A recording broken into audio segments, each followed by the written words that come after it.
E aí, pessoal, bem-vindos a mais uma análise. Hoje a gente vai mergulhar de cabeça num dos assuntos mais debatidos e, cá entre nós, mais complexos do Brasil: a questão da cannabis. Olha só, quando a gente pega os dados e as pesquisas mais recentes, fica impossível ignorar um padrão. Pesquisadores, juristas, sociólogos, todos eles trazem argumentos fortíssimos, baseados em dados puros, mostrando por que a legalização é considerada extremamente importante para o nosso futuro, seja pela economia, segurança ou saúde pública. E não, o objetivo aqui não é tomar partido, tá? A gente só quer colocar a lupa nas fontes científicas e documentais e entender o que elas realmente estão dizendo. Vamos lá?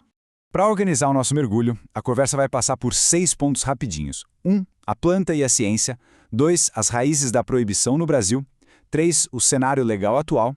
4. O custo do proibicionismo. 5. Os argumentos pró-legalização.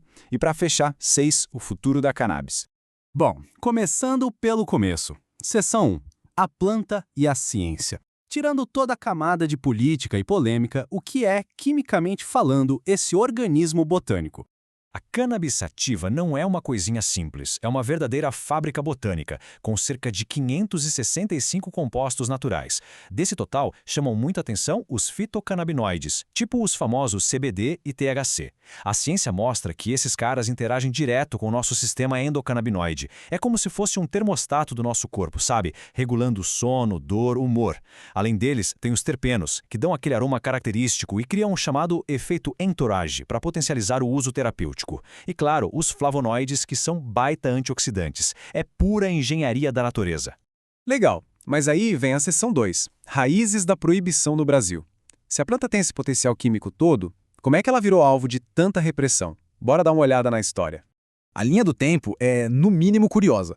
Imagina só, lá nos anos 1500, a coroa portuguesa até estimulava ativamente o plantio no Brasil. No século XIX, o uso médico rolava solto com os chamados cigarros índios, importados da França. Então a proibição não veio porque a medicina descobriu algo terrível. Os sociólogos explicam que a repressão, lá para o fim do século XIX, nasceu carregada de estigma racial. A planta era muito associada às religiões e tradições afro-brasileiras. O Código Penal de 1890 mirou direto nas camadas populares e o negócio foi escalando até a proibição formal em 1932, chegando na Lei de Drogas de 2006, que basicamente manteve tudo criminalizado.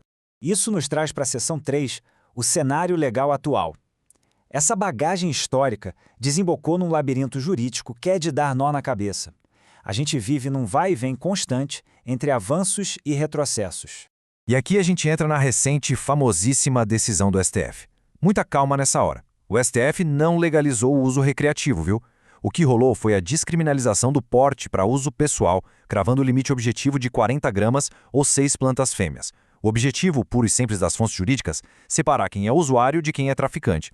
É tentar parar de jogar gente no sistema prisional por portar pequenas quantidades. Ainda é ilícito, mas virou uma infração administrativa com foco em educação e não na cadeia. Mas e os pacientes? Como falta uma regra clara para acesso medicinal, criou-se um fenômeno super peculiar no Brasil. Pessoas que estão doentes e precisam cultivar para tratamento estão tendo que correr para a justiça para pedir habeas corpus preventivo. É o famoso salvo-conduto, para não correr o risco de prisão ao cultivar o próprio remédio, como nessas ordens do Tribunal de Justiça do Rio. Isso ilustra brilhantemente o abismo entre a necessidade de saúde e a lei atual. Ao mesmo tempo, a Anvisa vem se mexendo. Algumas empresas e associações específicas já podem cultivar para pesquisa e remédios, sob um controle sanitário que é rigorosíssimo.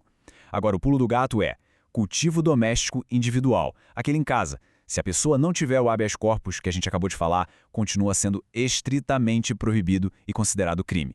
Certo, chegamos na seção 4, o custo do proibicionismo. Entendido o cenário legal, a gente precisa olhar para os impactos macro disso tudo. Qual é a conta real para manter esse modelo proibicionista de pé? Os documentos analisados trazem uns dados toxicológicos que dão o que pensar. Olha que ironia! Os relatórios mostram que consumir uma dose letal teórica de cannabis seria fisicamente impossível para um ser humano. Simplesmente não tem registro de morte por overdose da planta. E mesmo assim, ela carrega penas legais pesadíssimas. Para botar isso em perspectiva, os pesquisadores comparam a planta com coisas que a gente compra no supermercado. O álcool, que é super legalizado, chega a ser 114 vezes mais letal que a cannabis. Ele está diretamente ligado a acidentes de trânsito em alta velocidade e violência. A maconha, por outro lado, induz a letargia sem essa letalidade tóxica. As fontes questionam muito essa dissonância. A gente está mesmo protegendo a saúde pública com a criminalização?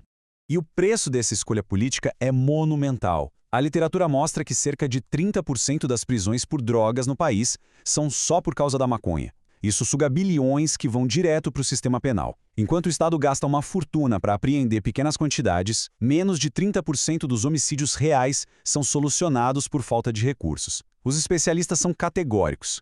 Esse modelo corrompe instituições e entrega um mercado altamente lucrativo de bandeja para as facções criminosas organizadas. Diante disso, a gente entra na seção 5, argumentos pró-legalização. Vendo esses custos todos, os dados das fontes convergem para um ponto central. A legalização é considerada extremamente importante como solução para vários desses problemas crônicos. Vamos falar de economia pura. As estimativas projetam um número absurdo. O mercado regulado de cannabis tem o potencial de movimentar até 26,1 bilhões de reais no Brasil em um prazo de só 4 anos. É uma quantia colossal no debate sobre o desenvolvimento do país. Destrinchando esses valores, o que isso significa na prática? Estamos falando da criação de 117 mil novos empregos, impulsionando a agronomia e a biotecnologia. E o mais importante, poderia gerar quase 13 bilhões de reais em impostos todo ano. Os defensores enfatizam que esse dinheiro, hoje perdido na clandestinidade, poderia ser reinvestido direto no SUS e na verdadeira segurança pública. Indo além do dinheiro, tem o argumento pragmático da segurança. O mercado clandestino entrega um produto contaminado e perigoso, o famoso prensado. Com a regulamentação, o consumo ganha controle de qualidade. E tem uma lógica afiada aí. Vender um produto taxado nos moldes da lei é o jeito mais rápido de quebrar as pernas das facções criminosas, como o Comando Vermelho e o PCC, cortando a principal fonte de renda deles. E as fontes trazem também uma lente bem filosófica para a conversa. Tem juristas que dizem o seguinte: ao proibir o consumo no espaço privado, o Estado fere a autonomia da vontade. O texto afirma que a gente acaba sendo tratado feito criança. Pensa bem, é uma enorme contradição o Estado achar que a gente tem maturidade para pagar impostos altos, mas nos julgar incapazes de decidir o que consumir na nossa própria casa, não é verdade? Bom, caminhando para o fim.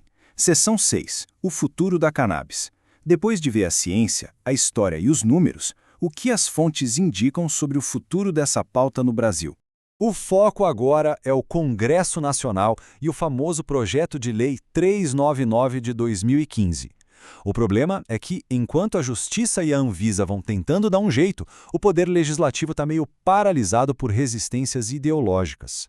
O projeto propõe regulamentar o cultivo focado só na medicina e na indústria, mas como está travado, o país vive numa instabilidade, dependendo de burocracia e batalhas judiciais.